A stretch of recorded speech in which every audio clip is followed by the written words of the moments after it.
Miren bien estas imágenes. Van a dar la vuelta al mundo. Estas ratas fueron alimentadas con maíz transgénico durante toda su vida. Los tumores que padecen son enormes. El estudio que permitió revelar el impacto de los OGM sobre la salud de estas ratas se acaba de terminar. Se necesitaron medios técnicos y financieros excepcionales.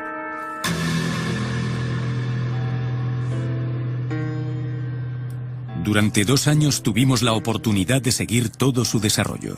Después de años de dudas y polémicas, ¿por fin vamos a conocer la verdad sobre los OGMs?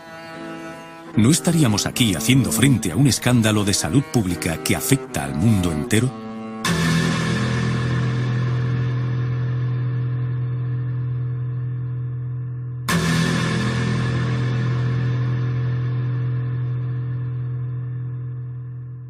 Es, por lo tanto, a día de hoy el estudio más largo y más detallado sobre un OGM. También hicimos a la vez otro estudio sobre el principal pesticida en el mundo, el Roundup.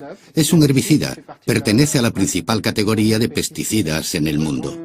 Trabajamos más de 1 año hasta conseguir maíces transgénicos, porque ningún productor de OGMs quería dárnoslos. Así de sencillo, dado que Monsanto les hace firmar acuerdos para que estas semillas no sirvan para la investigación. O llegado el caso, es necesario tener su acuerdo para hacerlo, y queríamos que el estudio fuese independiente. Es la primera vez que se hacen estudios de 2 años sobre OGMs. Aquí reside ya una gran diferencia. Además, intentamos evaluar el mayor número posible de parámetros bioquímicos y biológicos, con tomas de muestras de sangre reiteradas, tomas de peso y análisis de orina. Estudiamos los parámetros hepáticos, los parámetros urinarios, los parámetros sanguíneos, todos los que podemos estudiar. Los parámetros hormonales que tampoco fueron estudiados en los estudios anteriores. Se trata realmente de una primicia a nivel mundial. Hasta entonces, el maíz NK603, el OGM seleccionado para este estudio, había estado bajo estudio nada más que 3 meses y bajo el control único de su fabricante, Monsanto. En cuanto al Roundup, producido también por la multinacional y utilizado para el cultivo del maíz, no se ha evaluado más que su principio activo, el glifosato, y no su fórmula completa. Ahora bien, para permitir al principio activo penetrar en las células de las plantas, la empresa utiliza coadyuvantes que pueden a veces resultar más nocivos que el glifosato mismo. El objetivo es doble. Por una parte, llevar a cabo los estudios según las normas internacionales, pero no interpretándolos de la manera más laxa posible, como lo hacen algunas industrias, sino analizándolos de la forma más rigurosa. Y por otra parte, queremos averiguar si hay efectos secundarios. Solo se puede hacer alimentando a los animales con OGMs, examinando todos sus órganos y parámetros sanguíneos. Puede que fuera útil a estas alturas saber para qué sirven los OGMs. Muchas veces se trata de una planta que ha sido concebida o bien para producir su propio insecticida o bien para ser tolerante a un herbicida y poder recibir fuertes dosis sin morir. Entendemos naturalmente el interés para el agricultor.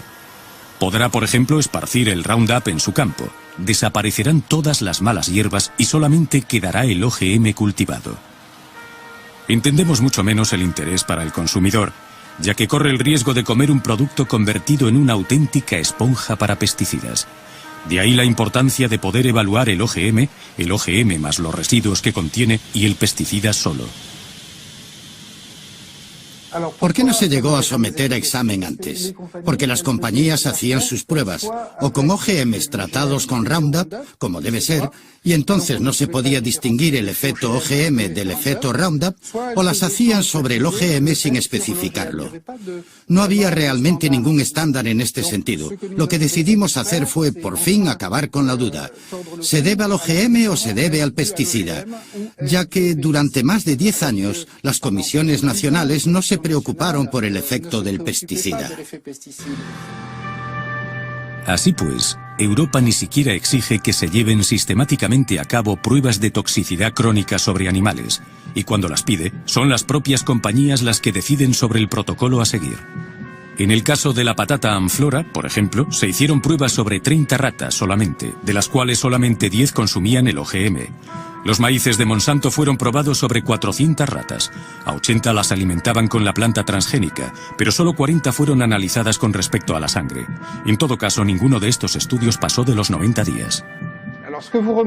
Bien, lo que se observa con este resultado es que tenemos grupos de ratas, machos y hembras, que comen OGM, OGMs más Roundup, o Roundup solo. Cada vez que subimos un escalón es una rata que muere, y ya ven que el límite llega a 10, ya que tenemos 10 ratas por grupo. En la curva de puntos vemos las hembras del grupo normal, que comen una dieta normal y mueren. Vemos aquí que solamente mueren 2 animales de muerte espontánea y al cabo de unos 550 días.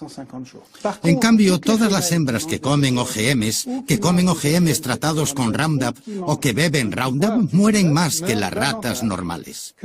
Bueno, entonces se nos puede preguntar, ¿es estadísticamente significativo? A nosotros lo que nos interesa es que hay una mortalidad 6 veces superior en este grupo con respecto al grupo de control. Tenemos, por lo tanto, un aumento del 600%. A este nivel ya no hacen falta estadísticas en biología o en medicina. Un punto importante que subrayar, sin embargo, para aclarar, es que todos los estudios hechos sobre ratas son estudios de 3 meses, y como por arte de magia no vemos aparecer ningún trastorno antes de los 3 meses. Los primeros trastornos aparecen al 4.º mes. Significa que los estudios de 3 meses no sirven para nada, sino para tener la conciencia tranquila y hacer que ingiramos productos potencialmente tóxicos. El equipo del profesor Seralini diseccionó cada una de las 200 ratas para analizar con exactitud lo que afectaba a sus órganos. El propósito: intentar entender cómo cada una de las 3 dietas, OGM, OGM más Roundup y Roundup solo, podía incidir sobre el metabolismo de los animales, y en particular, en lo que se refiere a la aparición de tumores que, sin sorpresa, solamente se desarrollan después del 3.er mes. El número de tumores palpables, bien visibles, que aparecen entre los animales durante el estudio, se ven en esta tabla. Aquí tenemos las ratas que solamente reciben OGMs, frente a las que tienen una alimentación normal. Observen que muy pocos machos tienen tumores, y son más resistentes a lo largo del tratamiento. Lo que observamos en estas tablas es que cada vez que subimos un escalón, tenemos grandes tumores que miden al menos 17 milímetros. Para una rata, y podemos enseñar las fotos, es enorme. Podría equivaler a un tumor así de grande para un humano. Es enorme.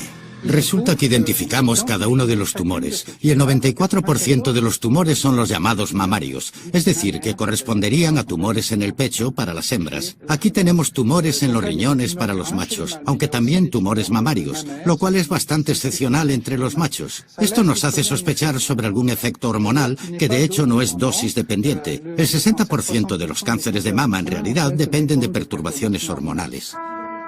El estudio del profesor Seralini nos reserva una última sorpresa, y es consecuente. Mientras podíamos sospechar que la sobremortalidad de las ratas se debía principalmente al pesticida asociado al maíz, parece ser que el estudio ha evidenciado, por primera vez en el mundo, un efecto debido a la misma transgénesis. Esto significa que el simple hecho de intervenir en el genoma de la planta para modificarlo podría tener consecuencias que nadie hasta ahora había previsto. Es para cuestionar todas las concepciones científicas que llevaron a la invención de los OGMs. Nunca se había probado el Roundup solo, durante 2 años. Dicho esto, con el Roundup, nuestros estudios de células nos mostraban que las células de hígado, embrión, riñones, placenta, cordón umbilical, morían mucho más rápido. Por lo tanto, podemos decir, de manera general, que tenemos esta sobremortalidad con el OGM más Roundup. Esto significa que los OGMs mataban más rápido y más fuerte a las hembras e incluso a algunos machos que la dieta control. Aquí tenemos, por lo tanto, un efecto que se puede deber o al gen del OGM que se insertó mal en la planta y que llegó a perturbar el resto, o a un efecto metabólico secundario. Modificar un cereal o un maíz OGM en función de los genes insertados para transformarlo en OGM, puede tener diferentes resultados. Esto significa que no necesariamente porque tal OGM tenga tal efecto, todos lo vayan a tener, y tal vez los haya que tengan muchos más. Lo impactante es que este OGM que comen los americanos es el OGM que importamos y que las agencias europeas, entre ellas francesas, autorizaron para la importación y la contaminación de la alimentación. Hoy en día, solamente 2 OGMs, un maíz y una patata, se cultivan en algunos países europeos. Esto no quita que 27 millones de toneladas de soja transgénica entren cada año en los puertos europeos. Esta soja sirve para alimentar a nuestros animales de carnicería, pero entra también en la composición de numerosos productos alimentarios. Nosotros lo que queremos con este estudio es primero que haya una moratoria, porque es suficientemente grave como para decir, escuchen, no vamos a comer esto sin conocimiento. El problema es que importamos de todo o cultivamos de todo procedente de Estados Unidos. Y segundo, que se vuelvan a hacer otras investigaciones y que obliguemos a todos los productores de OGMs a rehacer este tipo de estudios antes de ejercer su actividad. Una moratoria suspendiendo el cultivo de OGMs ha sido adoptada en la mayoría de los países europeos.